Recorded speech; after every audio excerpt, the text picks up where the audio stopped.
Sai Satcharitra Chapter 48. The stories of Mr. Shevade and the Sapatnekas. At the beginning of this chapter, someone asked Hemant Pant whether Sai Baba was a guru or a Sadguru.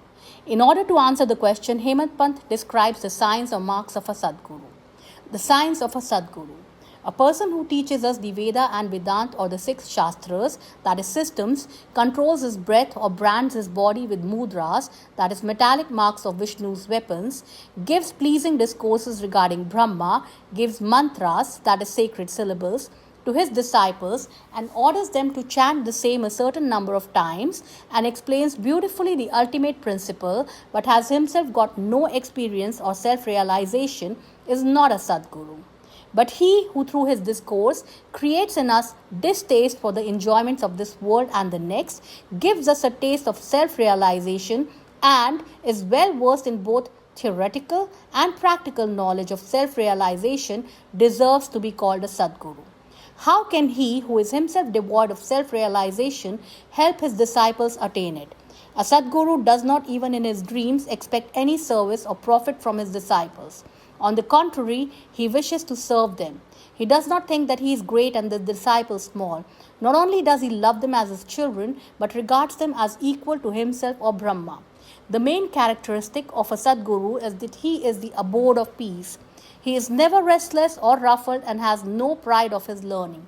The poor and the rich, the small and the great are all the same to him.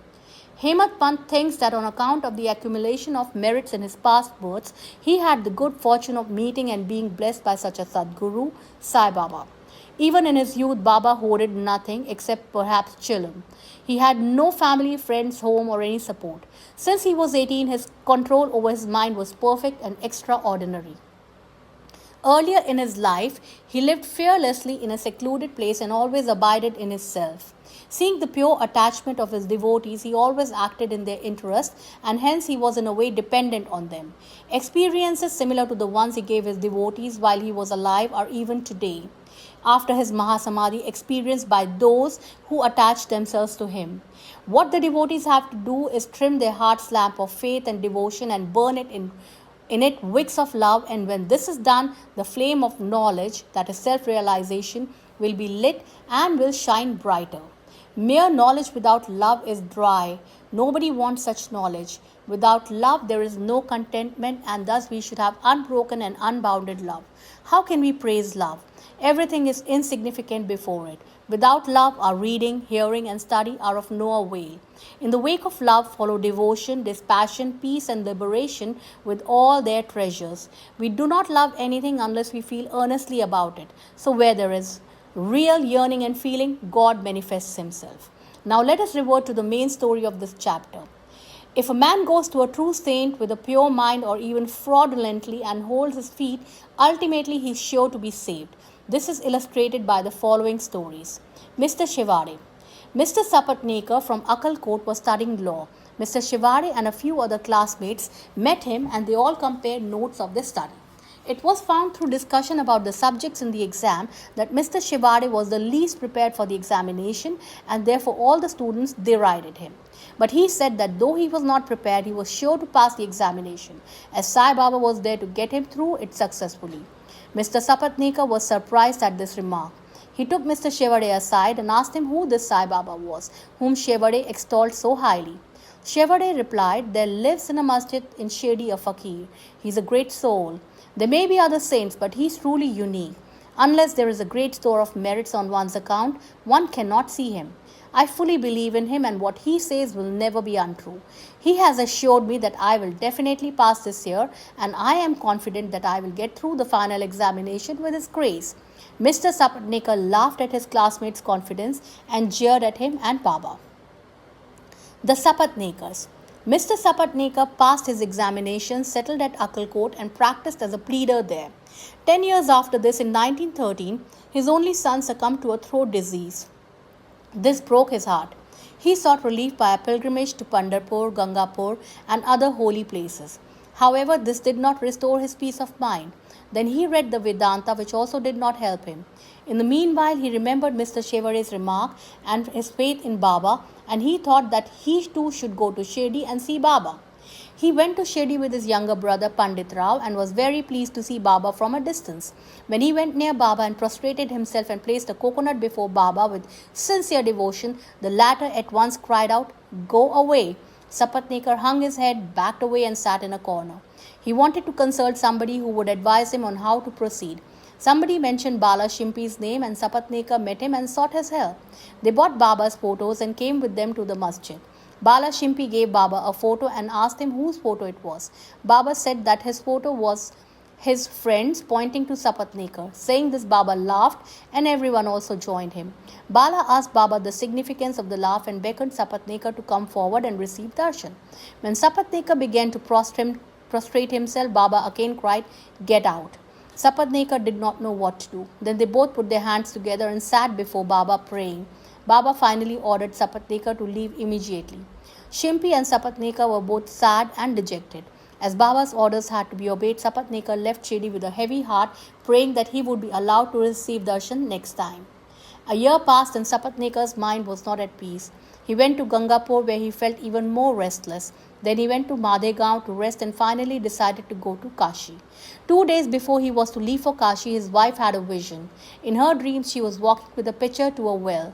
There, a fakir with a piece of cloth around his head, who was sitting at the foot of the neem tree, came closer to her and said, "My dear, why get exhausted for nothing? I shall get your pitcher filled with pure water." She was afraid of the fakir and ran back with the empty pitcher. The fakir followed her. At this point, she was awakened. She described her vision to her husband. They thought that this was an auspicious sign and they both left for Shirdi. When they reached the masjid, Baba wasn't there as he had gone to the Lendi. When he returned, she was surprised to see that the fakir she saw in her vision looked exactly like Baba. She reverently prostrated herself before Baba and sat looking at him. Seeing her humility, Baba was very pleased and began to tell a story in his peculiar fashion to a third party. "My arms, abdomen and waist have been paining for such a long time. I took many medicines and yet the pains did not abate. I got sick of the medicines as they gave me no relief, but I am surprised to see that all the pains have now disappeared at once." Though no name was mentioned, it was the story of Mrs. Sapatnekar herself. Her pains, as described by Baba, left her soon and she was happy. Then Mr. Sapatnekar went ahead to receive darshan. He was again welcomed with the former "get out." This time, though, he was more penitent and persevering. He realized that Baba's displeasure was due to his past deeds and resolved to make amends for the same. He was determined to see Baba alone and asked to be forgiven for his past actions. He placed his head on Baba's feet and Baba placed his hand on it, and Sapatnekar sat stroking Baba's leg. Then a shepherdess came and sat massaging Baba's waist. Baba, in his characteristic way, began to tell the story of a baniya, a businessman. He related the various vicissitudes of his life, including the death of his only son. Sapatnekar was surprised to see that the story which Baba related was his own, and he wondered how Baba knew every detail of it. He realized that Baba was truly omniscient and knew everything about everyone's lives. When this thought crossed his mind, Baba, still addressing the shepherdess and pointing to Sapatnekar, said, "This fellow blames me and charges me with killing his son. Do I kill people's children? Why does this fellow come to the masjid and cry? Now I will bring that very child back into his wife's womb again." With these words, he placed his blessing hand on Sapatnekar's head and comforted him, saying, "These feet are old and holy. You are carefree now. Place your entire faith in me and you will soon reach your objective." Sapatnekar was greatly moved and he bathed Baba's feet with his tears and then returned to his residence. Then he made preparations for worship and Nevedya and came with his wife to the masjid. He offered this to Baba and accepted prasad from him. There was a crowd in the masjid and Sapatnekar went there and bowed before Baba repeatedly. Seeing heads clashing, Baba said to Sapatnekar, "Why do you prostrate yourself repeatedly? One namaskar offered with love and humility is enough." Then Sapatnekar witnessed the Chavadi procession described before. In that procession, Baba looked like a veritable Panduranga, Vitthal. When leaving the next day, the Sapatnekar thought that he would first pay 1 rupee as dakshina, and if Baba asked again, he would again pay 1 more, reserving with him a sufficient amount as expenses for the journey back.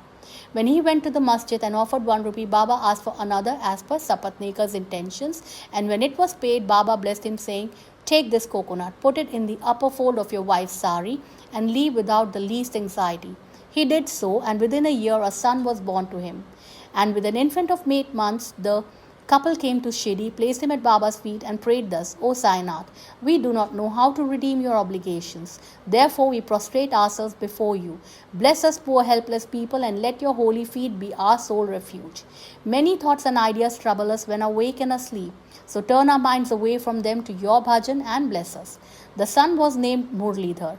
Two others, Bhaskar and Dinkar, were born afterwards. The Sapatnekar pair thus realized that Baba's words were never untrue or unfulfilled. Bow to Sri Sai, peace be to all.